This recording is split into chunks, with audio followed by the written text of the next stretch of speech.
Гостин во Република ТВ е Искра Јаконова Стојановска, хомеопат и фармацевт. Ќе разговараме за хомеопатијата.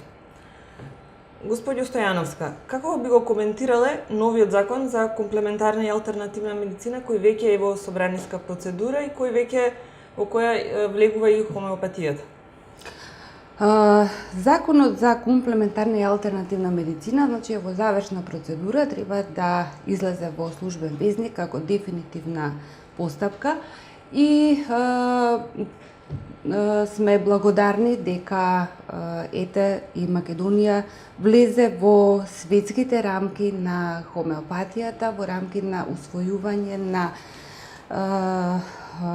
комплементарните и алтернативните методи на лекување. Тоа значи дека со овој закон ќе се одреди видот и степенот на стручната подготовка на лицата кои што ќе практикуваат кам терапија, значи терапија на комплементарна и алтернативна медицина, меѓу кои што спаѓа и хомеопатијата, и ќе се осигураат механизмите што ќе му овозможат на пациентот гаранција за максимум квалитет, безбедност и воедно што е многу битно ќе му се даде можност на пациентот да избере за тоа на кој начин сака да се лекува. Иначе хомеопатијата да им објасниме на слушателите што е хомеопатија која е призната од Светската здравствена организација како комплементарна медицинска метода. Што значи комплементарна? Тоа значи дека теоријата и принципите на хомеопатијата се искористуваат и дополнуваат со механизмите кои што се познати во медицината заснувана на докази, која што фактички и теоретски и правно до сега беше признаена. Значи да се исползуваат комплементарно двете науки, да се надополнат една со друга. Ни едната да не се побива со другата, да не ја исклучува, туку да се надополнуваат ползите од едната и од другата, за да имаме на крај максимален позитивен ефект за пациентот. Колку македонците знаат и почнуваат да се интересираат за хомеопатијата? Посебно овој тренд е кај помладите. Да бидеме поискрени. Така е, да. За жал, многу мал дел од популацијата знае за хомеопатијата, дури и не знае што е хомеопатија, за разлика од другите места во држави во Европа, во светот.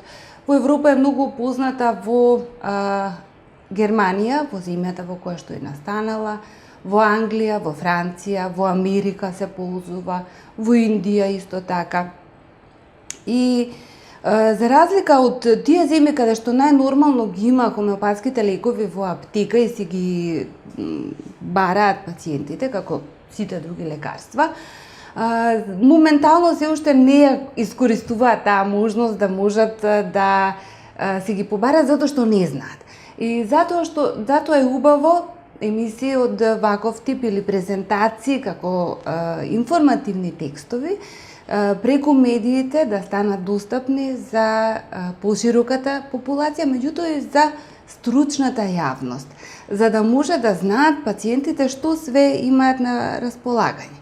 Значи да знаат што се хомеопатски лекови, бидејќи моментално во Македонија постои фабрика која што ги изработува хомеопатските лекови, а државата, бидејќи се регистрирани како такви, стои зад квалитетот и безбедноста на тие лекови. Кои болести најчесто се лекуваат со хомеопатските лекови? Со хомеопатијата се лекуваат и акутни и хронични промени. Она што е добро да го знаат за пациентите, е дека оние лекови кои што се достапни во аптеките, најголем дел од нив се наменети за лекување на лесни акутни промени. За какви станува збор? Тоа се настинки и симптоми кои што се јават при настинки, како кашлица, кивање. Значи, пациентот кога ќе го почувствува симптомот да си помогне. Затоа велиме дека најголем дел од нив се наменети за самопомош. Веднаш кога се земе соодветниот лек според симптомите и да не дозволи понатамошен развој на болеста, да не дојдеме до и тоа е многу пациенти прашуваат дали дали постојат лекови хомеопатски за подигнување на имунитетот.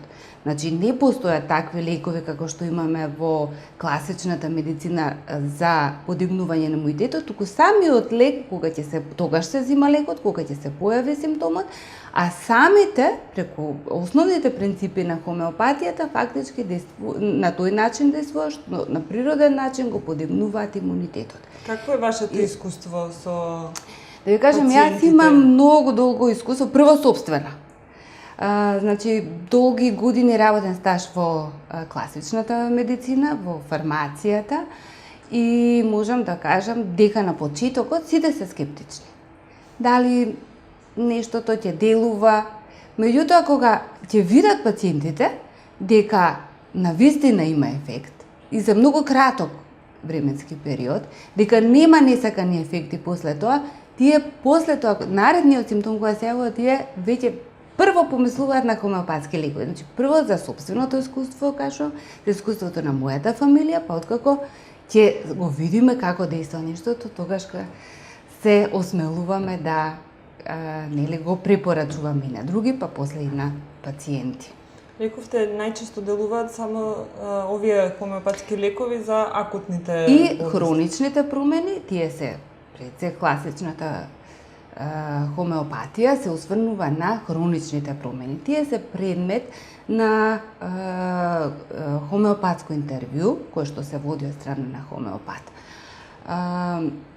Кои се хронични болести? Тоа е многу битно да се усвои, тука ќе видите разликата помеѓу хомеопатијата и алопатијата.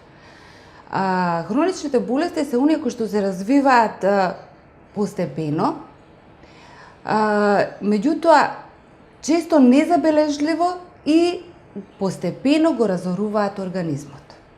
На крај имаме, бидејќи долг период на години како траат болестите, имаме пациент кој што е тотално истощен и веќе многу тешко се лекува. Затоа велиме дека секој пат човекот треба да си го слуша организмот, да ги воочува сите промени кои што настапуваат. И не мора да чека да се појави некој карактеристичен симптом.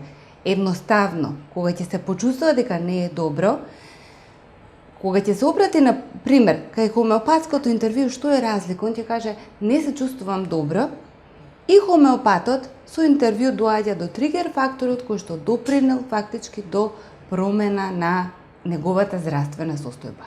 Не секогаш и најчесто тие резултати дека не е добар човекот се потврдуваат со лабораториско истражување. За разлика од класичната медицина, каде што лабораторијата и истражувањата се тие кои што се екзактни, тие се тие што ни покажуваат дека тој стварно не е добар.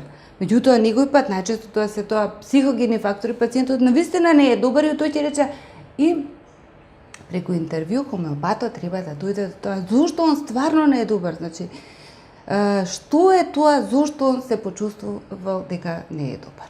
Бара ли поинаков начин на живот лекувањето со хомеопатија? Секако хомеопатот треба да даде совети, совети за тоа како. Пред се и самите лекови действуваат за подигнување на за воспоставување на една рамнотежа на организмот. Значи хомеопатот, во хомеопатијата човекот се посматра како една интегрална целина од физичко ниво, од емотивно ниво, значи она што го чувствуваме, и ментално ниво, она што го мислиме. И хомеопатскиот третман на крај треба да создаде еден баланс, една рамнотежа, да го доведе човекот во една континуирано избалансирана состојба. Тоа е многу битно.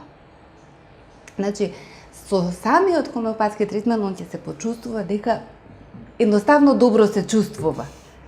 Хомеопатијата секако не ја исклучува и класичната медицина. Да. Тоа треба да им го објасниме и на слушателите. Секако за тоа е комплементарна метода, за една со друга да се надополнуваат. Сега до каде може да оди? Значи професионалецот треба точно, и заради тоа е добро овој закон што ќе биде донесен, Затоа што точно професионалецот знае до каде може да оди со хомеопатијата, одредени дали се акутни, дали се хронични промени ќе се третираат, или мора да се продолжи со алопатска медицина, воопшто да не се почнува, дали комплементарно. Значи професионалецот сепак, професионалците ќе бидат тие што ќе бидат признаени од државата, дека да, тие државата стои за нив, дека тие навистина имаат професионално искуство и како здравствени работници како хомеопати.